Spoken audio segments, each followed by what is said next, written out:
और हाँ कंफर्ट है, और भाई 3 लोग बैठे हुए हैं पूरे। हाँ ले लीजिए, पुल करिए भाई। वही एक्सीलरेशन दिखाना है मैनुअल वर्ना का कि सिर्फ 1700 चली गाड़ी। आप देखो भाई गाड़ी टेक ऑफ कर रही है बिल्कुल, बहुत फास्ट है भाई। अच्छी गाड़ियाँ। हाँ कितनी प्यारी, कितनी आराम से चल रही है। सही बात है, सही बात है, बहुत स्मूथ। और ये तो अभी स्टॉक है भाई, गाड़ी ट्यून हो गई जिस दिन, अभी तो खुली भी नहीं है, रवा भी नहीं हुई गाड़ी। थोड़ा मतलब इंजन रवा हो जाए तो फिर सही रहेगा। तो 204 लगा चुका। Welcome to my new video. आज हम लोग वर्ना टर्बो 1.5 जो आती है अपने भाई की है, जेरी भाई। उनका डैजलिंग गूस के नाम से इंस्टा पे भी वो है चैनल, आप चेकआउट कर सकते हो। जिनके पास फ्रॉन्क्स टर्बो भी है, जिन्होंने वो कॉइल ओवर पे लोअर की हुई थी, इंडियाज़ फर्स्ट या सेकंड जो थी। मैं आज आपको दिखा रहा हूँ। भाई ने अब वर्ना टर्बो ले ली है, ब्लैक कलर की, अभी 1 महीने पहले ही ली है। एंड गाड़ी अच्छी तो लगती है, मतलब पर्सनल चॉइस है। अभी थोड़ी सी गाड़ी गंदी है। एंड बाकी तो भाई बेसिक्स ही हैं इसमें। अभी भाई कुछ इसमें मॉड्स भी कराएगा, जैसे ट्यूबलाइट डिलीट वगैरह, और भी मतलब हैं भाई कस्टमाइजेशन। जैसे इसमें भाई जो स्टॉक स्पॉइलर भी आता है, ये भाई अब मतलब वैसे सही लगता है, सेक्सी लगता है, खासकर ब्लैक पे बिल्कुल इंटीग्रेटेड टाइप का है। तो हाँ भाई सही लग रही है गाड़ी, 1.5 टर्बो की बैजिंग। तो अभी भाई से पूछते हैं कि क्या एक्सपीरियंस रहा है आफ्टर फ्रॉन्क्स 1 लीटर टर्बो, मतलब वो तो है ही उनके पास, और अब 1.5 वर्ना टर्बो भी लेके क्या कितना डिफरेंस है। तो भाई मैं जेरी भाई से मिलवाता हूँ। हेलो जेरी भाई, क्या हालचाल? पहली बार चैनल पे, मतलब वैसे भी आ चुकी है आपकी गाड़ी फ्रॉन्क्स टर्बो। सो सबसे बड़ा सवाल कि आपने फ्रॉन्क्स टर्बो तो आपके पास अभी भी है, तो क्या रीज़न था एकदम से वर्ना टर्बो पे भी मतलब एज अ सेकंड कार लेने का? मतलब सब मेन चीज़ तो हाँ फर्स्ट रीजन ये था कि वो ट्यून नहीं हो सकती, ट्यून नहीं हो पा रही है, कोई नहीं कर पा रहा है ट्यून उसको। सेकंड रीजन ये था, अब आप जानते हो मार्केट में कुछ स्कैमर्स भी बिकते रहते हैं, वो तो है। अब फ्रॉन्क्स ट्यून नहीं हो सकती। हाँ सही बात है। लोग चुपचाप ट्यून करा के आ जाते हैं, और सही बात है। फिर अगर जीत जाते हैं तो मैंने सोचा क्या किया जाए, तो मेरे को कुछ दिखा नहीं ऑप्शन। फ्रॉन्क्स में भी आपने काफी बिल्ड किया था, आपने कॉइल ओवर्स पे गाड़ी में हमारा ये था, जो पूरे इंडिया में सबसे पहले बीओबी का मोड हुआ था वो हमारी फ्रॉन्क्स का था। मेरा और एक सिल्वर फ्रॉन्क्स और है, हम दोनों ने इकट्ठे लगाया था फोर्स मोटरस्पोर्ट का। उसके बाद में फिर हमने उसमें कॉइल ओवर्स भी डाले, पहले मैंने लोअर स्प्रिंग्स भी डाले थे, पर ड्यू टू सॉफ्टर सस्पेंशन वो बाउंस ज्यादा लेती थी। मेरे को थोड़ा कंफर्ट भी चाहिए था, फिर मैंने लास्ट में उसमें कॉइल ओवर्स डॉक्टर नैनो के डाले थे। नैनो के एडजस्टेबल कॉइल ओवर्स। आप इधर ही आ जाइए, गाड़ी भी साथ में दिखा देता हूँ। भाई की गाड़ी है। हाँ सो हाँ, हम लोग फ्रॉन्क्स पे थे कि आपने उसको भी काफी बिल्ड मतलब किया हुआ है। अच्छा बिल्ड था, बहुत जल्दी हुआ था। अब कोई दिखती नहीं थी वो। हाँ विद इन आपने 1.5 ईयर के स्पैन में सारा काम करा लिया था। मैंने 2.5 साल अभी हो गए हैं फ्रॉन्क्स, उस हिसाब से बहुत ज्यादा सही ग्रोथ करी थी। बट क्या था वो अनफॉर्चुनेटली ट्यून का तो मुझे भी मालूम है। एज अ फ्रॉन्क्स ओनर तो मैं भी ये चीज़ शेयर कर सकता हूँ। मैं खुद बहुत परेशान रहा हूँ कि फ्रॉन्क्स का ट्यून आ क्यों नहीं रहा है। मतलब खासकर 1 लीटर बूस्टर जेट का 1.2 एनए तो लोग करा ही लेते हैं, बट हमें तो 1 लीटर टर्बो से ही मतलब है। सीरियसली वो कार में भी बहुत कंफर्ट है, उसमें भी। हाँ वो तो है मतलब उसका कंफर्ट एक सेडान जैसा ही है उस सेगमेंट में। हालांकि सेडान नहीं है, पर उस हिसाब से कंफर्ट उसका बहुत अच्छा है, बहुत ज्यादा, ये मैं मानता हूँ। सो अब ये है कि सबसे बड़ा रीजन तो इसका लेने का इंजन ही है भाई, 1.5 TGDI जो हुंडई का आता है। एंड भाई ट्यून अच्छा खासा गेन्स है। बहुत सारे ट्यूनर्स अब मतलब काफी सारे ट्यून्स अवेलेबल हैं। मतलब काफी हैं। बहुत सारे हैं, XYZ हैं। मतलब अगर हम लोग ऐसे नाम लें तो GT ट्यूनर्स कर रहा है, कोड 6 कर रहा है। हाँ, और ऑटोसाइक आई थिंक सो इज। हाँ तो अभी हाइपर शिफ्ट भी है जयपुर। तो बस यही था मेरे को कि एक स्टॉक कार पे स्टिक नहीं रहना था, तो मैंने यही परचेज कर लिया। नहीं सही है भाई।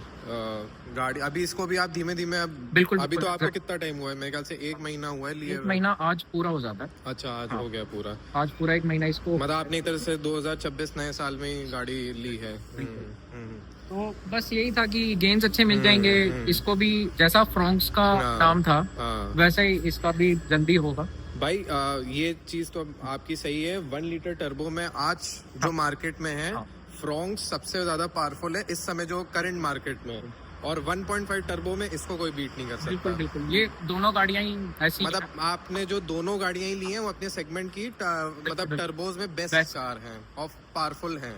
सबसे बड़ी बात, अगर फ्रॉन्क्स की हम बात करते हैं तो फ्रॉन्क्स में एवरेज भी अच्छी मिल जाती है, तो भगाने में भी अच्छी है, अपना उसका बढ़िया फोर्स आता है। कोई फ्लैट स्पॉट मेरे को कभी फील नहीं हुआ फ्रॉन्क्स के अंदर। और सबसे बड़ी चीज है, मुझे इसमें एक आपसे क्वेश्चन पूछना है।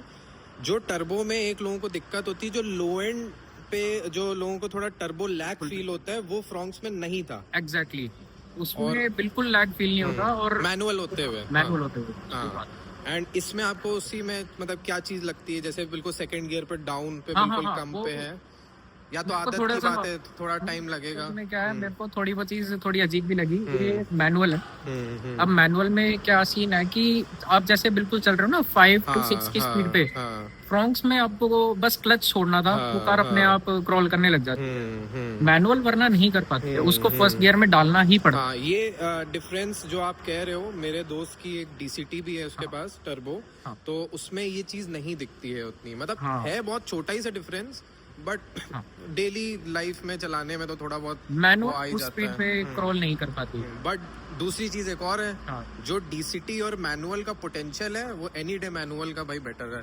वो तो आप खुद भी बता सकते हो, आपके भी दोस्त काफी डीसीटी ऑन करते हैं।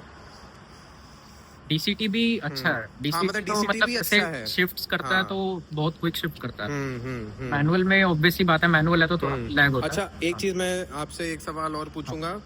इस सेगमेंट में अब जैसे आपने वरना टर्बो ली, वर्टेज जीटी आती है, स्लेविया 1.5 वही मतलब सेम टीएसआई, और होंडा सिटी आती है, यही 3-4 हैं गाड़ियां। तो उस पे क्या रीजन था आपका ना जाने का? 1.5 टर्बो ही में अगर हम लोग बात करें, सिटी में तो आता नहीं है। पर्सनली बहुत सारी रीजंस है। अगर मैं बात करूं, बहुत लोगों को अपनी अपनी चॉइसेस होती है। किसी को जैसे इसके लुक्स समझ नहीं आते हैं, बट मेरे को बहुत बेस्ट लगती है। हाँ, लुक्स थोड़ा सा वो है, मतलब इसकी जो एरोडायनेमिक्स की शेप बनाई है, सही बात है, वो एकदम स्ट्रीमलाइन है, एकदम हवा काटती हुई जाती है। 160 पे भी ऐसा लगता है कि कार 80 की स्पीड पे चल रही है। नहीं, ये वो मेरे को पर्सनली वर्टस और स्लेविया से वो थोड़ी ये बात आपकी सही है। वो मैं आपको बीच में ज्यादा लगती है, और लिफ्टेड पीछे से थोड़ी इसलिए अजीब लगती है क्योंकि उसमें 180 mm I think so ground clearance दिया हुआ है, 180 mm, और इसका 170, तो भाई 10 mm का भी अंतर आ ही जाता है। तो बस थोड़ा यही था, और पर्सनली मेरे को ये कार अलग ही लगती है। स्टार्टिंग से ही मतलब कहने को वरना टर्बो की सेल्स शायद वर्टस से बहुत ज्यादा कम है, बट एनी डे बहुत चीजें हैं। आप जैसे इसका इंटीरियर देखोगे रात के टाइम पे, अभी हम लोग दिखाएंगे आगे चल के। पर्सनली वर्टस और स्लेविया से ज्यादा अच्छा इंटीरियर रात में दैट आई एग्री। स्पीडो की अगर बात करें, स्पीडो मेरे को नहीं लगा इस गाड़ी का अच्छा, पर स्टिल इंटीरियर है, बेस्ट है। दूसरा ये वरना सारी जनरेशन की वरना है, से मेरे को थोड़ा सा लंबी भी लगती है, और वो है स्पेस ज्यादा है, पीछे वाली स्पेस। हाँ, सबसे बड़ी बात भाई, एज अ फैमिली कार आपको कैसी लगी? एंड मतलब फैमिली को भी क्या मतलब उनको पसंद आई गाड़ी की नहीं? आफ्टर फ्रॉन्क्स, मतलब जैसे फ्रॉन्क्स भी है, और फैमिली को क्या चाहिए होता है? कंफर्ट। और ये कार में अगर मेरी मदर भी पीछे बैठ जाती है ना, फुल कंफर्ट है, वो पूरी कंफर्ट ओरिएंटेड है, भगानी हो भगा लो। और बस यही था कि इसकी जो शेप है उससे मेरे को एक अलग ही प्यार है, अलग ही ऑब्सेशन है। थोड़ा मतलब एक तरह से देखा जाए तो रोड पे थोड़ा डिफरेंट डिजाइन ही है जो चलता है, और थोड़ा फ्यूचरिस्टिक लगता है।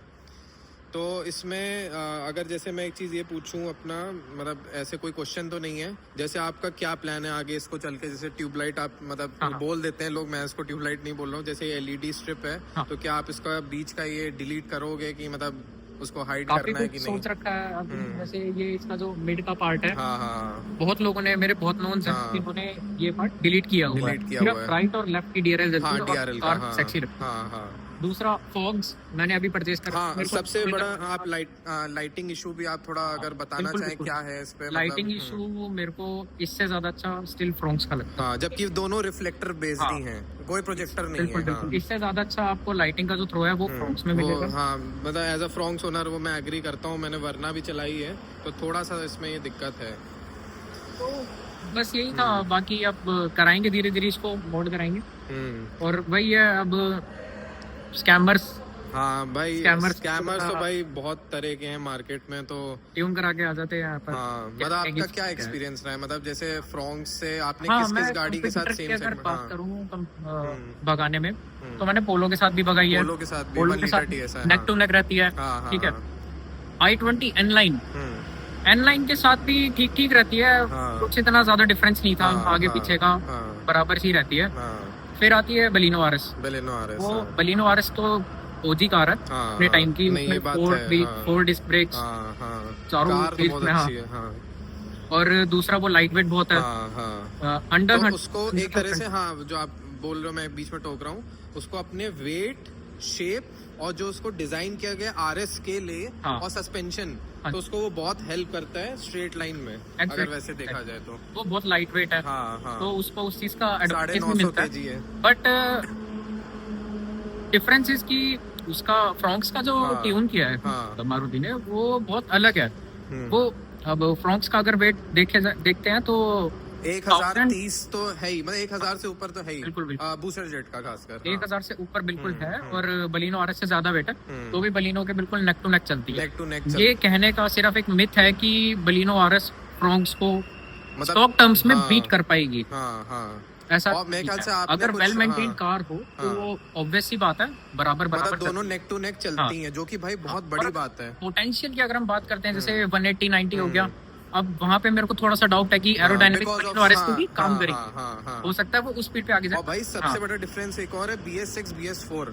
एग्जैक्टली, BS6 होते हुए भी मैंने और एक नॉन है 140-150 तक नेक टू नेक भगाई थी। और कार दोनों की, बलिनो आरएस भी और मेरी फ्रॉक्स भी बिल्कुल नेक टू नेक, जो कि भाई बहुत बड़ी बात है। एग्जैक्ट, तो बराबर भाग रही थी। BS4 और BS6 जनरेशन का डिफरेंस होते हुए भी वो कार एक बहुत अलग ही चीज बनाई है भाई। तो जैसे मतलब आपको कभी भी उसकी परफॉर्मेंस से वो नहीं था, तो आपका एकदम से ये कैसे मन बना, मतलब क्या ऐसा हुआ कि उसके बाद आप एकदम से फ्रॉक्स का, मतलब आपने मन तो था ही, मतलब आप उसको और भी बिल्ड करना चाह रहे थे, और स्टेज 1 स्टेज 2 जैसे आगे आता फ्यूचर में, बट एकदम से इस पे कैसे प्लान बन गया बीच ही में? सबका एक पास्ट रहता है, मेरा एक भी पास्ट रहा है।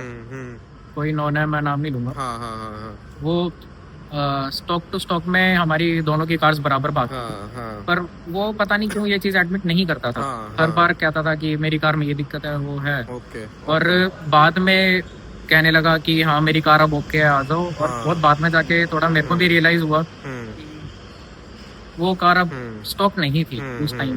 फिर उसने मतलब मेरे को हराया ट्यून्ड से, स्टॉक बताकर, और उसने वो इंस्टा पे पोस्ट मार दिया। अच्छा, तो मतलब कौन सी, मतलब आप गाड़ी बता सकते हो, मतलब वो तो चलिए जो भी हो, कोई नन अदर बलिनो आरएस ही। ओके, चलिए ये बात तो वो चीज थोड़ा मेरे को ठीक नहीं लगी, वो फेयर नहीं, क्योंकि बेलेनो आरएस तो ट्यून हो सकती है, फ्रॉक्स नहीं हो सकती। तो ऐसे स्कैमर्स के लिए फिर क्या किया जाए, अब ट्यून तो हो नहीं सकती है, और फिर थोड़ा बुरा लगता है। बट फिर फाइनली ऐसी गाड़ी उठा ली जो ट्यून भी हो सकती है और स्टॉक में भी। नहीं, सही बात है, मतलब स्टॉक में तो भाई मैं तो खुद कहता हूँ, स्टॉक में इसके बगल में कुछ ही, जैसे फ्रॉक्स 1 लीटर टर्बो वगैरह है, किसी एक स्पीड तक, जैसे सिटी हो गई, मेरी सिटी है, तो मतलब एक मैं मान के चलूँ 130-140 तक कभी टक्कर दे दी, नहीं तो स्ट्रेट में तो कोई कंपैरिजन है ही नहीं इससे,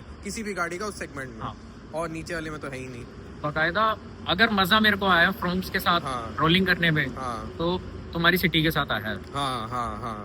हम लोग ने भी की हुई है 170 अराउंड 170 जब हम लोग ने की थी। नेक टू नेक चल रही, नेक टू नेक। बहुत बड़ी बात है। वो 14 इयर्स ओल्ड कार है, और उसका इतनी टोल गेयर्ड है वो कार, बहुत डिफरेंट है।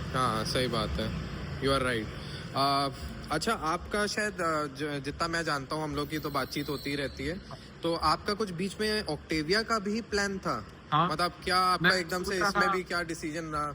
बहुत सारे डिसीजन चेंज हुए हैं। हाँ मेरा एक फ्रेंड है, उसके पास i20 N-Line हाँ है हाँ स्टेज 2 प्लस। थोड़ा तेज बोल लो आप। हाँ हाँ एक फ्रेंड है, उसके पास है i20 N-Line stage 2 plus 160 bhp okay close okay too, और वो बहुत भागती है। मेरा मन हुआ कि N-Line ही उठा लूं, क्योंकि ट्यून भी हो सकती है। हाँ पर बट फिर फिर माइंड में वही ये आया 1 कि लीटर 1 लीटर ठीक नहीं है, हाँ, फिर थोड़ा हाँ, ऊपर ही जाते हैं। हाँ फिर मैंने ओक्टाविया का सोचा प्री ओन्ड, पर प्री ओन्ड भी आज की डेट में मतलब 1.8 ऐसा है। 60,000 किलोमीटर से नीचे कम कोई मिल नहीं क्योंकि रही। उसमें DSG इश्यूज हाँ, भी बिल्कुल, आते ही हैं। हाँ DQ200 आप सबको वो तो पता है। पता ही है। हाँ तो वही है ना, 70,000 की चली हुई गाड़ी आप ले रहे हो, और अगर उसका DSG ठीक हो तब भी ऑलमोस्ट 1 लाख पे कुछ ना कुछ तो दिक्कत आएगी। तो हम 30,000 किलोमीटर चलाने के लिए कोई कार क्यों ले? तो आप क्या मतलब देते हो, जैसे आपने 1.8 TSI कभी चलाई हो, जैसे कि आप कभी बैठे ही हो किसी के साथ, तो उसके परफॉर्मेंस इसके परफॉर्मेंस में कोई मतलब वैसे कोई कंपैरिजन नहीं है। हाँ। बट ये अपने सेगमेंट में होते हुए भी शायद उसको एक अच्छा कंपटीशन दे लेती है। हाँ, शायद आई थिंक सो। बट मैं ये कहूंगा, जो जब मिड की बात आती है और पोटेंशियल की बात आती है, तो ऑब्वियस सी बात है ऑक्टेविया अपना वो 1.8 दिखाती है। TSI हाँ हाँ is 1.8। हाँ दैट आई एग्री। पोटेंशियल में तो वो Potential जाती है और आफ्टर mid में 200 तो बिल्कुल उसका पूरा ही पोटेंशियल है। और आप वही आप उसको अगर ट्यून कर रहे हो तो वो एक अलग चीज है, उससे इसका कोई कंपैरिजन नहीं। डेफिनेटली वो कार बहुत फास्ट है। एक बार भाई इसके इंटीरियर्स भी देख लें, बाकी एक बार मैं पीछे से भी गाड़ी दिखा दे रहा हूँ। अभी भाई पन्नी इतनी भी चढ़ी हुई है गाड़ी पे। बैठो, मैं उधर से आ रहा हूँ।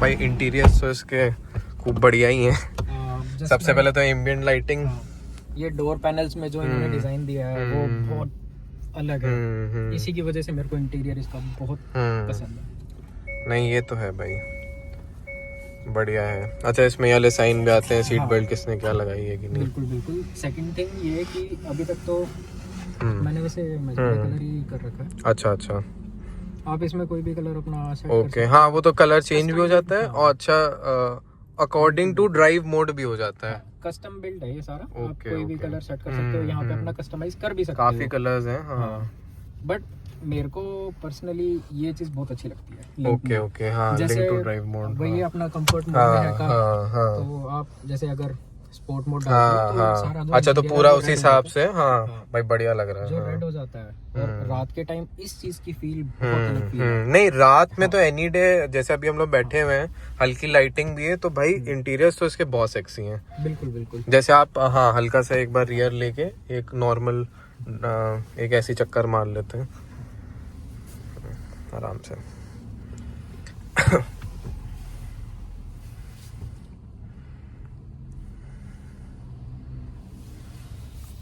और बहुत मैंने एक चीज नोटिस की, बहुत साइलेंट इंजन है, बहुत रिफाइंड है, बहुत रिफाइंड है। 4 सिलेंडर अब स्विच करा जैसे 3 सिलेंडर से हाँ, 4 हाँ, हाँ। सिलेंडर, तो वो भी बहुत हल्का, मतलब जबकि हम लोग अगर बोले तो as a 1 litre turbo owner भी फ्रॉन्क सबसे ज्यादा साइलेंट है 1 लीटर टर्बोज में। बाकी तो वो खड़खड़ाती वाइब्रेट करती हैं, वो सब TSI और शायद थोड़ा बहुत TGDI भी। बिल्कुल। मेरे को फिर भी थोड़ा ना TSI से बेटर, फिर भी अगर 1 लीटर में देखा जाए हल्के तो शीशे खोल ले, वो लगती है i20 N-Line 3 सिलेंडर में। बहुत अच्छी गाड़ी है।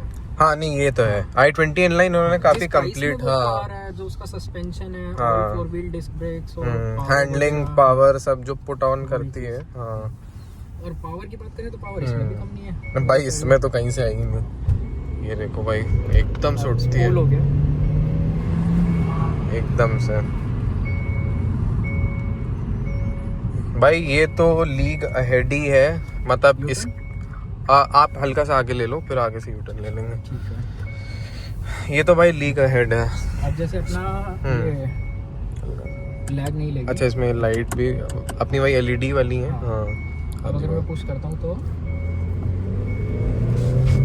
बहुत तगड़ा पुश है, बहुत तेज जाती है भाई। लाइट जल रही है भाई, एक बार देख लीजिए। हाँ सॉरी, लाइट का थोड़ा सा आई थिंक सो भाई, बहुत तेज जा रही है। मैं तो भाई जैसे वो चला चुका हूँ DCT वाली, आप जैसे इस पे ले सकते हो, फिर उधर ही से आगे से यू टर्न ले लेंगे। हाँ इस पे इधर। ये बहुत अच्छा पैच है। अच्छा। पूरा ऐसे गोल राउंड स्ट्रिप ऐसे घूम के आती है, तो इस पे आपको थोड़ा एक आइडिया भी लग जाएगा कि how is the handling and all. Left he cut रहा है। हाँ लेफ्ट कट रहा है, अब इसके बाद यूँ राइट इधर। हाँ आइडिया नहीं है ना। हाँ नहीं भाई, मैं तभी बता रहा हूँ। देखते हैं, पुश करके। मतलब मुझे लग रहा है वैसे स्टेबल है गाड़ी, इतना भी नहीं। 100 पे है। हल्का धीमे कर लीजिए भाई। भाई कट गई वैसे। ओ 70 पे थे हम। मतलब ठीक कट रही है उस हिसाब से। 84। मतलब जितना लोग बोलते हैं कि सॉफ्ट है, वैसे 103। अगर आदमी थोड़ा सा, अरे यार ये क्या है, कोई नहीं, थोड़ा अगर आदमी कंट्रोल्ड वे में करे। दूसरा कॉर्नरिंग लाइट्स। अच्छा हाँ, कॉर्नरिंग लाइट्स भी तो 70 पे आराम से कर रहे हैं, कोई इशू नहीं है भाई, खूब बढ़िया घूम रही गाड़ी। 73 क्या 84। एंड भाई this is very deep, very very deep. अरे भाई F1 ड्राइवर मैं तो कहता हूँ ये देखो फिर भी कुछ मतलब करना नहीं पड़ा, कुछ करना नहीं कंट्रोल में। हाँ हाँ।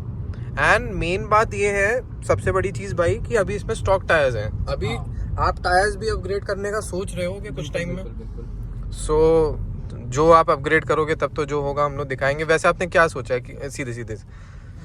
मैंने सबसे पहले सोचा था, जैसे फ्रॉन्क्स में हमने अपग्रेड करा था योकोहामा अर्थ 1 ओके ओके ओके। तो अच्छे टायर थे, हाँ, अपसाइज करा था मैंने हाँ फ्रॉन्क्स हाँ में। हाँ हाँ। और बहुत मतलब सही में एक स्ट्रॉन्ग ग्रिप फील होती थी कॉर्नर्स पे, बहुत अच्छी जाती थी गाड़ी, उसमें कोई दौरा ही नहीं थी बात में। Okay okay. तो मैं योकोहामा पर ही स्विच करने का सोचूंगा इसको। Okay okay. कि वही है, लाइफ भी अच्छी खासी है। हाँ लाइफ भी है अपने को, वही है ना, डेली हमें ट्रैक डेली के हिसाब से कार चलानी है। पर एक बार जरूर कभी मिशलिन पे भी जाएंगे। बिल्कुल बिल्कुल, मिचलिन तो भाई एनी डे, वो तो फिर किंग है ही उस चीज का। तो मतलब आपका ओवरऑल एक्सपीरियंस अभी तक विद इन 1 मंथ भी आपने मेरे ख्याल से ऑलमोस्ट 1700 किलोमीटर चला दी है। हाँ 1700 किलोमीटर चला दी है। और आपकी फर्स्ट सर्विस हो गई है, वो जो नॉर्मल सी होती है। हाँ अभी आज मतलब कल परसों में। ओके ओके ओके ओके भाई, आगे आगे सीधे सीधे, फिर आगे से यू टर्न लेंगे। मतलब गाड़ी आपको अगर मैं पूछूं, वैसे शायद अभी आप ज्यादा हाईवे पे तो नहीं ले गए हो, हाईवे रन्स पे। हाँ मतलब एक्चुअली एक चीज बताता हूँ आपको। आप जैसे अगर मैं फ्रॉन्क्स चलाता था, हाँ हाँ हाँ, तो फ्रॉन्क्स में ना मेरा हर टाइम भगाने का मन करता हाँ हाँ हाँ। पर इस कार का जो कंफर्ट लेवल हाँ, है, हाँ। आपको उस एग्रेसिव मोड में जाने ही नहीं देता है। Okay okay okay. आप कंफर्टेबल ये कार चलाओ और बस कहते हैं ना मोमेंट। मतलब भाई आदमी वाइब, और मतलब वाइब एंजॉय करता है इसकी। सेकंड थिंग, अभी कार में जैसे पहला मोड तो मेरा ऑडियो को लेकर ही है। अच्छा अच्छा ओके ओके ओके। तो आपने कुछ अपग्रेड किया है? अच्छा एग्जैक्टली, मैं रेस्क्यू सेटअप रन कर रहा हूँ। अभी आप इसमें बताऊं अगर मैं, तो नाकामिची का डीएसपी है। Okay okay. कुछ लोग अगर नाकामिची का नाम से सोचेंगे कि चाइनीज है, मतलब ऐसा एक बंदे ने कमेंट भी किया था। अच्छा, तो मैंने यही कहा था भाई ओके, गूगल करके आना। अच्छा अच्छा। It's a Japanese brand. Okay okay. और जो क्लियरिटी है, मतलब अगर मैं आपको बताऊं कि क्या डिफरेंस रहता है डीएसपी वाली कार में, तो कई हमारे गाने आप सुनते होंगे, है ना? तो गानों के अंदर कई बीट्स ऐसी आती हैं जो लिसनर को नहीं पता चलता, सुनाई नहीं देती है। अब अगर डीएसपी वाली कार में आप वो गाने सुनोगे ना, आपको एक एक बीट प्योर क्लियर सुनाई देती है। ठीक है, तो नाकामिची का डीएसपी हो गया मेरा। और साउंड बैरियर का एम्प है, कोई मतलब हाई क्लास नहीं है। Okay okay okay. और अपना एक मोनो एम्प मैंने लगाया, और आगे और पीछे दोनों JBL रेफरेंस के मैंने कंपोनेंट्स चला रखे हैं। अच्छा ओके। अच्छा, मेन रीजन भाई ये चीज़ क्यों बता रहे हैं, क्योंकि मैं आपको बताता हूँ, SX जो भाई ने, हाँ सबसे पहले तो मैं मॉडल बताना भूल गया, भाई ने वरना टर्बो 1.5 टर्बो SX लिया, जो कि सेकंड टॉप है, या एक तरह से टॉप ही है, जिसमें सिर्फ ऑप्शनल नहीं है। आई एम राइट ना? हाँ। तो और मैं कहता हूँ इसमें बोस, एडास, 2-3 चीजें एक्स्ट्रा आती हैं, और वेंटिलेटेड सीट्स, और 1-2 और कोई फीचर होंगे जो छोट मोट होंगे, बट हाँ 2-3 चीजें ये मेन है जो इसमें नहीं है, और जो कि उससे इतना फर्क नहीं पड़ता भाई। सीधे सीधे सीधे सो ये है कि इसमें जो SX मॉडल में स्पीकर्स आते हैं भाई, कुछ लोग हैं जिनके पास, मैं जानता हूँ उनको, वरना टर्बो है उनके पास भाई, यहाँ से लेफ्ट ले लीजिएगा। तो जैसे कुछ लोग हैं जिनके पास SX मॉडल ही वरना टर्बो है, और वो अपना स्पीकर मतलब सेटअप मानते ही नहीं कि कितना बेकार है, या शायद मानते होंगे, और वो कुछ मेरी फ्रॉन्क से भी कंपेयर करने लगे कि उसका भी ऐसा ही, जबकि फ्रॉन्क से अल्फा का भाई ने भी सुन रखा है, आपने भी सुन रखा है फ्रॉन्क से अल्फा का, और आपने खुद देखा है उसमें आर्किमीज का सिस्टम आता है, सराउंड साउंड सिस्टम। और कैसा लगता है आपको? आपने सुना हुआ है थोड़ा, मेरे ख्याल से ज्यादा तो नहीं सुना है। एनी डे मतलब जैसे डेल्टा प्लस का भी आपका सही था, तो उसका भी मतलब सही था, तो मतलब कुछ लोग उसको इससे SX वाली से कर रहे थे।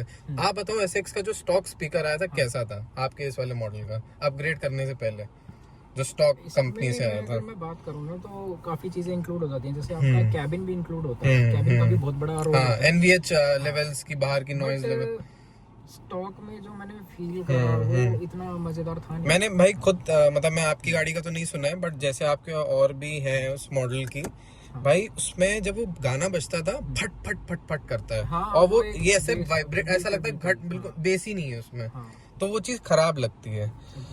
सो यही है कि इतना आज के लिए मेरे ख्याल से इतना काफी है। बाकी तो मेरे ख्याल से आप गाड़ी से खुश हो। और ये अपना सनरूफ भी है भाई, इस पे ये है सनरूफ अपना, तो बस so it's it's a complete car. ये है। बाकी एक मेजर चीज मैं बताना चाहूंगा, जैसे लाइक मैं अभी इसको टिल्ट कर रहा था ना। अच्छा, हाँ। टिल्ट होने के बाद अगर मैं कार को भगाता हूँ, ओके तो जो एयर प्रेशर आता है वो कार को ना थोड़ा रोड पर और थोड़ा और डाउन फोर्स, समझ गए, हाँ समझ गए। कोई अगर कोई माने कि नहीं ये ऐसे ही बोल रहे हैं वगैरह, पर मेरे लिए तो भाई एक्चुअल वो चीज डिफरेंस लाती है, बहुत डिफरेंस पता चलता है उस टाइम पे। अच्छा, आपको पर्सनली हाई स्पीड पे इसका क्या रिस्पॉन्स लगा, मतलब सस्पेंशन वगैरह का?